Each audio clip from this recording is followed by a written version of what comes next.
I love finding a building that has been gifted a second life. A power station transformed into a theatre. A bridge turned into a park. A church reborn as a soft play centre. I went in search of success stories where repurposing existing buildings has revitalised local communities. But what makes these places work?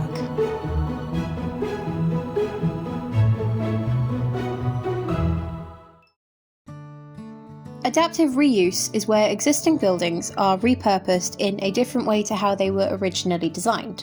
Often, these buildings are at the end of their lifespan or have lost their original use, therefore are at a crossroads: demolition or regeneration.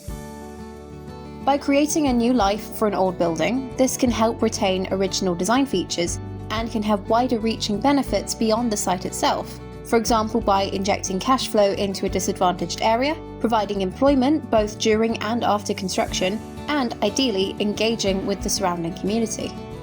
The idea of adaptive reuse can throw up some difficult questions about a historic building's significance, however. If the most important aspect of a building is in its historical fabric, or what it's made of, or in evidence of past human activity, then ideally this should be conserved for future generations to better understand the building.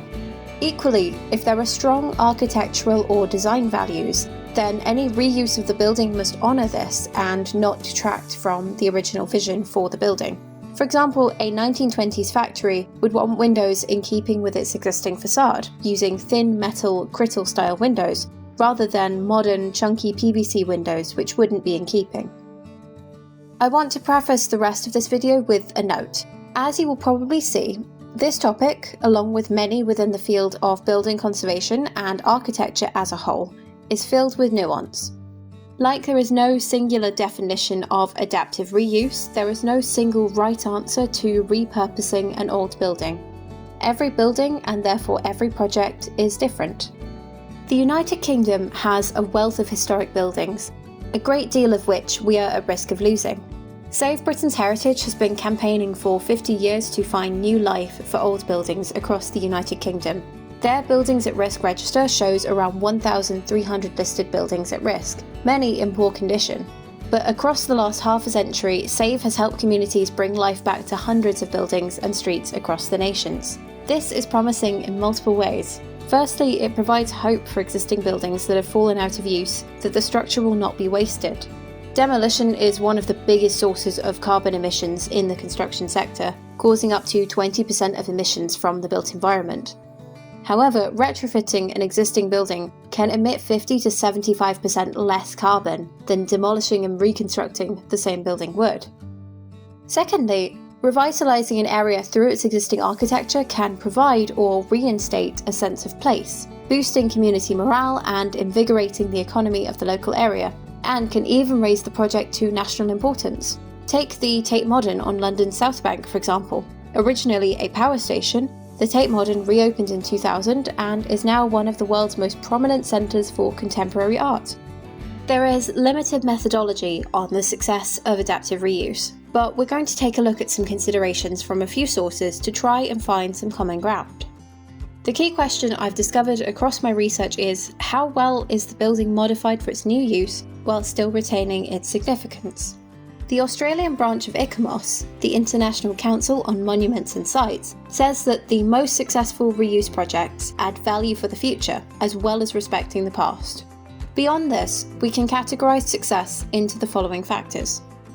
The new proposal should relate to both the existing building and to the site's wider context. It should maintain the links to the building's history, providing or enhancing its sense of place and historic identity. New material must be sympathetic to the existing, with an increasing focus on sustainable materials. As an example, Tileyard North transformed a Grade 2 listed mill complex into a hub for creative use, with the architect Hawkins Brown retaining 80% of the original building fabric, with new materials serving to enhance the industrial buildings. The new use should in some way contribute to the public realm, creating or improving attachment and community. For example, St James's Church in West Hampstead opened a post office and indoor soft play area in 2014 as a response to community needs. Adaptive reuse isn't necessarily the easy route when dealing with a historic building. Firstly, in the UK, a building of particular aesthetic, historical, or communal importance may be listed in order to protect it and its significance. This means that any development that may cause substantial harm to the building needs to have benefits that balance or outweigh the risk of this harm. This needs to be accounted for when considering adaptive reuse, as a building with listed status has additional planning needs in order to protect the building. Secondly, there needs to be an understanding of the existing structure and its integrity. Is the building practical for its proposed use? How do you make it physically work?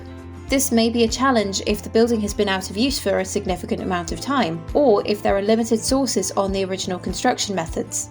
Third, particularly for public spaces, there is a risk of alienating the community if they're not involved in the decision-making process. This could lead to gentrification.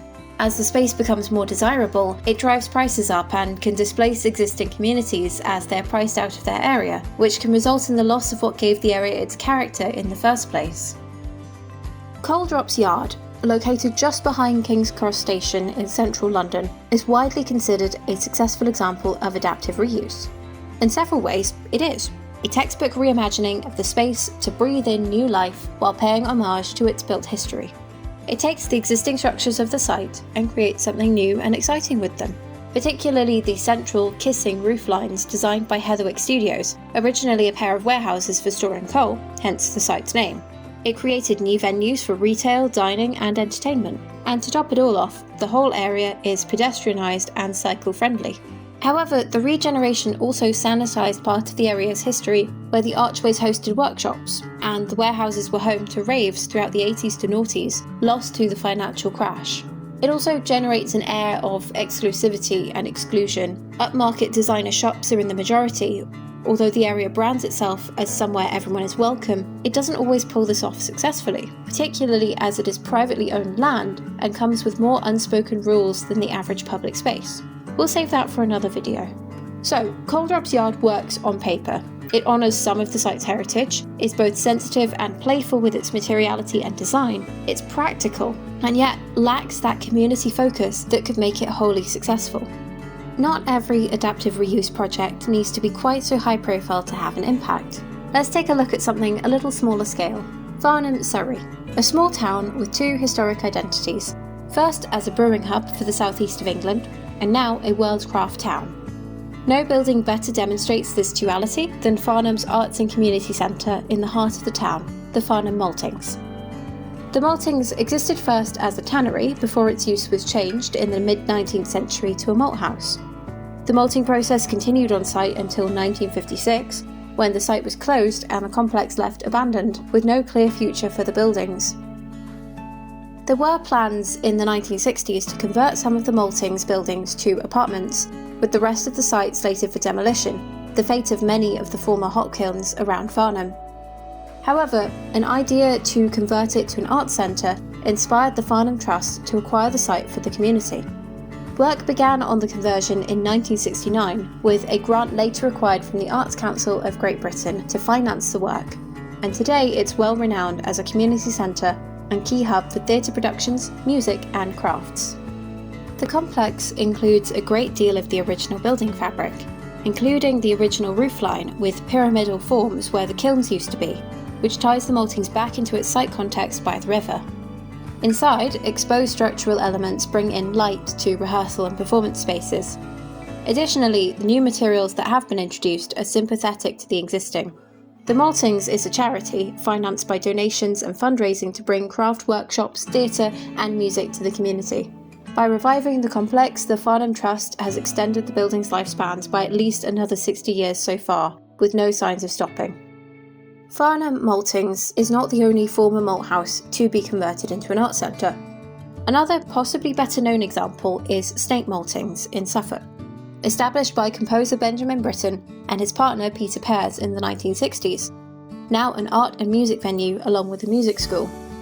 The complex was expanded by architect Haworth Tompkins in 2010 to include more of the site's then derelict buildings. The architects sought to follow the materiality and vernacular styles throughout the site, With their focus on community, craft, and sensitive use of their buildings, both maltings have therefore become successful examples of adaptive reuse. Maltings present an intriguing challenge to any designer, as they are vernacular industrial buildings with very little standardization of design across different complexes, and few, if any, plans are likely to survive from their original construction. These are just some of likely thousands of projects across the UK and beyond, which have taken on heritage assets at risk and made them into something new. Honestly, each one of the projects I've mentioned here is intriguing enough for their own video. As you can see, adaptive reuse has a multitude of benefits ranging from environmental, economic, and communal. With an informed approach towards building heritage and the needs of communities, there is potential across the country to make something new from the old. Historic buildings provide us with links to our past, and providing them with a new purpose after their old life is over helps bring them into the future with us. Thank you for watching and for staying until the end of the video. If you got this far, comment down below if you have a place like this where you are. I'd love to learn about it. Catch you in the next video.